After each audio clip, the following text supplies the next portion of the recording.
ठीक होगा। अच्छा, लेकिन शेख साहब एक चीज़ तो ये बताएं कि अभी ये जो नई पार्टी बनी है, इस पार्टी का भी इलाक तो आपके साथ रहा, इनके बहुत से मेंबरान आपकी टिकट पर भी इलेक्शन लड़े हैं। इस पार्टी के हवाले से क्या आपकी पार्टी सोच रही है, आपका क्या मौक़िफ़? जो सियासी प्रोसेस में लोग होते हैं ना, जो मतलब जिनको आप सियासतदान कहते हैं या जो इलेक्शन का हिस्सा बनते हैं, तो उन्होंने कहीं ना कहीं तो अपना एक रास्ता बनाना है। अब देखिए ना, मैं मिसाल के तौर पर लाहौर में आपकी 13 सीटें हैं। 13 सीटों में मुस्लिम लीग नून के पास अगर 13 के 13 मेंबर्स आपके पास मौजूद हैं और बड़े आपके दरीना साथी हैं, तो आप 14 बंदे को उनके ऊपर मुसल्लत तो नहीं कर सकते ना। तो इसलिए वो 14 बंदा जो है ना, वो अपना रास्ता बनाएगा। वो चाहे कोई भी जमात में चला जाए, वो तो लाजमी बात है करेगा। अब इसमें इस्तेकाम पाकिस्तान में कई ऐसे लोग हैं जो इतनी जुबान से अपनी बदतमीजी तो लफ्ज अच्छा नहीं लगेगा, बेइंतहा आगे जाके बातें करते रहे। अब तो वो मेरे ख्याल में किसी भी सियासी जमात में उनका वहां पे मेरे ख्याल में एडजस्टमेंट मुमकिन नहीं थी। तो अब अगर वहां पे गए तो मेरे ख्याल में इस्तेहकाम पाकिस्तान पार्टी के लिए भी शायद प्रॉब्लम्स क्रिएट करेंगे आने वाले वक्त में। सही। अच्छा लगारी साहब, ये एक इलेक्शन का मामला जो है, इलेक्शन होता हुआ ये कहा जा रहा है कि शायद बहुत मुश्किल है। जैसे ही बात की तो इलेक्शन के हवाले से मुस्लिम नून बैकफुट पर चली गई पाकिस्तान पीपल्स पार्टी ने। तो क्या इलेक्शन की जानिब मामलात नज़र नहीं आ रहे? तैयारियां हम देख रहे हैं, नई पार्टी का भी क़याम हो गया, पंजाब बैटल फील्ड बना हुआ है, लेकिन जो सबसे बड़ी जमात इस वक्त हुकूमत में है यानी मुस्लिम नून, वो इलेक्शन की बात नहीं कर रही है, सिर्फ नवाज शरीफ को देख रहे हैं। नहीं, मेरा ख्याल है कि ये ऐसा तासुर बन रहा है, लेकिन ऐसे तासुर कोई नहीं है। ना पाकिस्तान मुस्लिम लीग नून की तरफ से ऐसा कोई तासुर आया है, ना कोई ऐसा स्टेटमेंट आया कि ये इलेक्शन से वो फरार चाहते हैं, इलेक्शन नहीं चाहते हैं, इलेक्शन से कोई उन्हें एलर्जी है। ऐसी कोई बात अब तक मेरे सामने नहीं है। मैं नहीं कह सकता हूँ कि वो इलेक्शन से फरार का रास्ता चाहते हैं, बिल्कुल ऐसा नहीं है।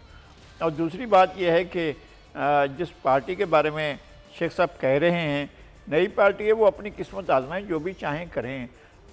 लेकिन ये कि PMLN अगर सीट एडजस्टमेंट की सही कहा है उन्होंने, तो लाहौर की बात नहीं है, बल्कि बाकी उसमें पूरे पंजाब में अगर वो पंजाब तक हैं तो पंजाब में कौन सी ऐसी सीट है। अच्छा, और छोड़ देते हैं बाकी चीज़ें।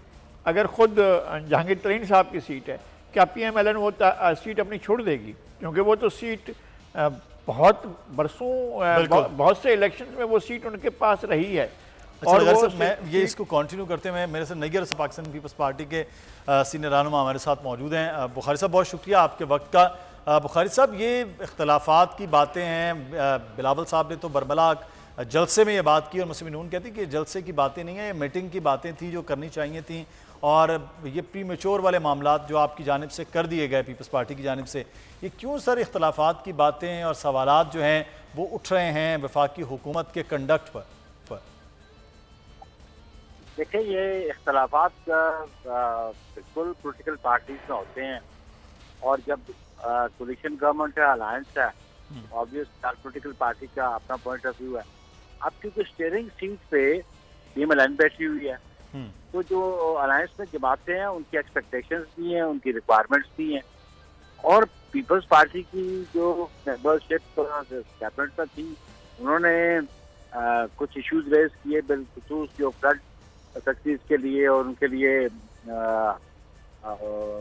फंड्स की एलोकेशन के लिए जी। तो वो प्राइमरीली उन्होंने मीटिंग में एग्री तो किया, लेकिन ऑन पेपर्स नहीं आया। तो अल्टीमेटली चेयरमैन बिलावल भुट्टो साहब को इसका कंसर्न भी हो और एक्सेप्शन भी दिया। मैं समझता हूँ कि नून का ज़्यादा रिस्पॉन्सिबल एटीट्यूड होना चाहिए टुवर्ड्स कोलिशन पार्टनर्स। असल मैं खुद इस्लामाबाद में पॉलिटिक्स करता हूँ, इलेक्शन लड़ता हूँ, कंटेस्ट करता हूँ, यहाँ से मैं रिप्रेजेंट करता रहा हूँ हाउसेज में। इस्लामाबाद के जितने प्रोजेक्ट्स बनाए गए हमें तो किसी ने कंसल्ट ही नहीं किया। जितने प्रोजेक्ट्स इन्होंने एडवर्टाइजमेंट की है, पीपल्स पार्टी का एक प्रोजेक्ट नहीं है। हमें गिले तो हैं और हमारा हक बनता है। अगर हम इनको सपोर्ट ना करें तो ये प्रीमियरशिप इनके पास कैसे रह सकती है? इसलिए इनको अपनी जिम्मेदारी का एहसास करना चाहिए और इनको अपने को साथ लेके चलना। सही। ये तो इसका मतलब है बुखारी साहब कि ये जो चीज़ें हैं वो आपसे बिल्कुल हट के खुद से किए जा रहे हैं, चाहे इस्लामाबाद के प्रोजेक्ट हों या फिर सिंध के फंड्स का मामला हो, तो अपनी मर्जी से सारी चीज़ें हो रही हैं, कंसल्टिंग हो रहा कोलेशन को। देखिए जी, हमें ऑन बोर्ड लें लेकिन हमें अकोमोडेट भी करें, लेकिन ये बड़ा हमने ये कहा हम उनके साथ कोलिशन में बैठे हुए हैं, हमने इनको सपोर्ट किया, हम सपोर्ट कर भी रहे हैं, लेकिन जो हमारा हक बनता है गवर्नमेंट में, जो शेयर बनता है हमारा बिल्कुल प्रोजेक्ट्स में, जो हमारा शेयर बनता है वो तो मांगना हमारा हक बनता है ना। बिल्कुल सही।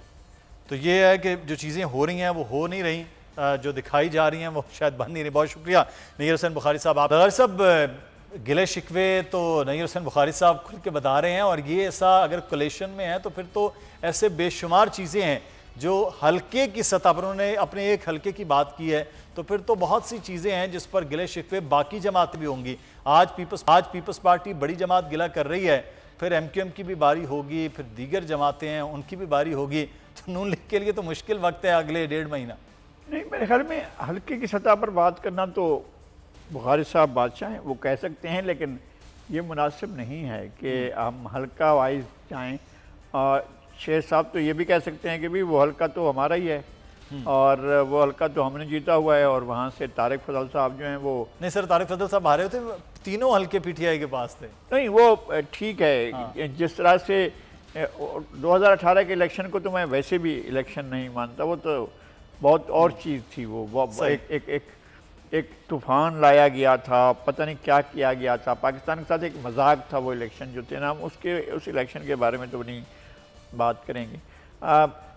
जिस तरह से मैनिपुलेट किया गया उस इलेक्शन को, जिस तरह से नताइज बनाए गए थे, अल्लाह ना करे कि ऐसा मौका फिर आए और पाकिस्तान में फिर इस तरह के नताइज बनाए जाएँ और इस तरह से लोगों को ऐसी हवा भरी जाए कि फिर वो हर चीज़ से, हर हिसाब से बाहर निकल जाएं। खैर, लेकिन अगर हल्का वाइज अगर ये जाना जाएंगे तो पाकिस्तान में जितने हल्के हैं तो आपको तो लग जाएगा एक वक्त। ये ठीक है कि लेकिन सर पंजाब का सराइकी बेल्ट है, सिंध है, बलूचिस्तान है, यहाँ पर सैलाब से बड़ी तबाही आई है और सब जानते हैं कि बहुत बड़ी तबाही आई है और लोग बहुत बुरे तरीके से मुतासर हुए हैं। हमने इन पूरे इलाके, लेकिन सर गिला उनका ये है कि पंजाब और KPK में अब वो फंड्स दिए जा रहे हैं निगरान हुकूमतों की तरफ से, और ये भी पाकिस्तान पीपल्स पार्टी कह रही कि वहाँ जो निगरान हुकूमत है उनको भी मरकज़ से नून लीग चला रही है, तो वहाँ JUIF और यहाँ पर पाकिस्तान मुस्लिम नून के ज़रिए जो फंड्स की चीज़ें हैं, जो मामलात हैं, वो तो किए जा रहे हैं, लेकिन सिंध को या बलूचिस्तान को नहीं देखा जा रहा। मैं नवाज शरीफ साहब के हवाले से शेख रुहेल असगर साहब, नवाज शरीफ साहब की सर वापसी का कितना इम्कान है, और इलेक्शन से पहले मियाँ साहब वापस शेख साहब आ जाएंगे? देखिए, ये एक ऐसा सवाल है जिसका जवाब सिर्फ मियाँ नवाज शरीफ साहब दे सकते हैं। अच्छा। मफरूजों पे कोई बात नहीं कर सकता। मफरूजे और ज्योतिष एक बिल्कुल डिफरेंट चीज है। अब मैं इस बारे में बिल्कुल कभी भी कोई बात नहीं करता, क्योंकि ये तो प्योरली उनका अपना फैसला है। उसमें कोई किसी का या उनका फैसला या उनके मुआलजीन का फैसला कि उन्होंने कौन से वक्त में फ्लाइट करना है, कौन से वक्त उनके लिए अच्छा है सेहत के लिए। अगर वहां पे जाते हैं तो ऑब्वियसली यहाँ पे आएंगे तो ये थोड़ी आराम से बैठेंगे, सख्त जिंदगी गुजारनी पड़ेगी और इलेक्शन में दौड़ लगानी पड़ेगी, इलेक्शन पे कंपेन करनी पड़ेगी, जज से जुलूस करने पड़ेंगे। तो क्या उनकी सेहत इस बात की इजाजत देती है? तो ये तो बात प्योरली मैंने आपको बात नहीं, वो करेंगे, मियाँ साहब करेंगे, उनकी फैमिली करेगी या फिर उनके मॉलिज करेंगे। मैं और आप सिर्फ इस सवाल कर सकते हैं और उल्टे सीधे जवाब दे सकते हैं। हाँ, ये बात आप मुझसे पूछे, मैं आपको बड़े खुले दिल से ये बात कहूंगा कि अगर मियाँ साहब नहीं आएंगे तो आपके रिजल्ट्स बिल्कुल मुख्तलिफ होंगे। और अगर मियाँ साहब आपकी इलेक्शन कैंपेन कर रहे होंगे तो टोटली डिफरेंट रिजल्ट्स आपके होंगे, इसलिए कि पाकिस्तान के अवाम का उन पे पता नहीं, आई डोंट नो, ये कोई अल्लाह का करम है, उन पे बहुत सारा भरोसा है, बहुत सारा एतमाद है, बहुत सारा इत्मीनान है उनके ऊपर। अगर आपको ये वीडियो पसंद आई है तो सब्सक्राइब कीजिए और बेल आइकॉन को प्रेस कीजिए।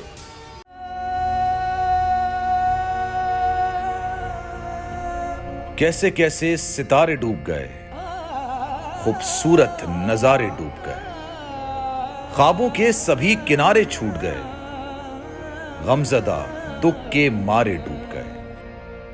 कितनी मुश्किल का सामना है यहां, कितने लोगों के प्यारे टूट गए। आओ मिलकर करें मदद सबकी, जिनके सारे सहारे डूब गए। आजमाइश में मिलकर एक हुए, नफरतों के इशारे डूब गए। कितने प्यारे हमारे डूब गए। कौमी सानहे की सूरत हाल से लम्हा बलम्हा बोल रखेगा बाखबर। गम की इस घड़ी में बोल तारकीने वतन के अहले खाना के साथ खड़ा है।